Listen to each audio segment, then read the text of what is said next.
We feel it's really important to do a major motion picture now to get to the general public, to introduce to them what science and technology can do under the direction of the Venus Project within a resource-based economy. I think a motion picture can be played over and over again.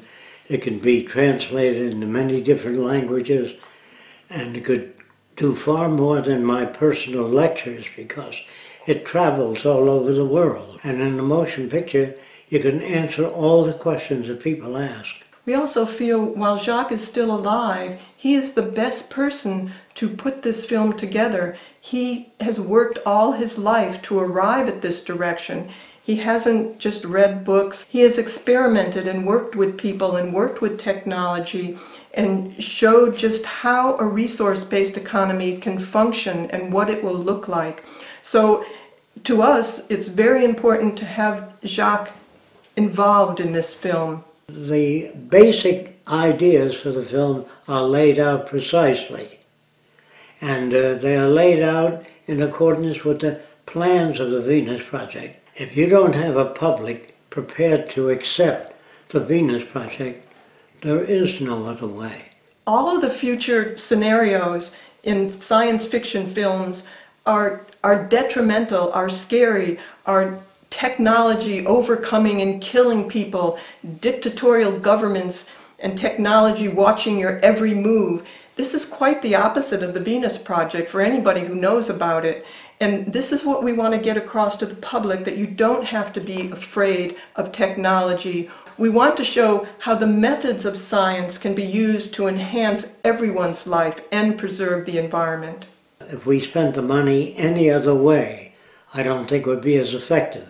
We need a large following to get this implemented. People don't know what's missing. They don't know any other system. So we want to show life in a resource-based economy, then show flashbacks of how we get from here to there, and do it in an entertaining way so we could bring the public along with it. The Venus Project story is already fairly explicit, and what we need perhaps from a writer is putting it in terms that might be easily understood or acceptable. It will have a lot of CGI in it, which is expensive because it does take place in the future. But it depends on when and what kind of funds we get.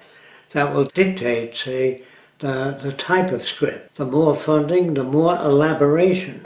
That depends on what people do to help support the project. We would have information on the internet as to how much has come in, where it's going to, and we have to do this because we're aiming to get the donations through our nonprofit 501c3 organization called Future by Design, and lawfully everything has to be transparent, and it would be. If we do make a profit, we will build the first city, or we will do additional films, shorter films with many of them. People will walk out of this film with a definite direction to work towards, and knowing the difference between what they have today and the possibilities of the future within a resource-based economy. We want them to understand it so much so they'd walk out and say, why don't we live like this today?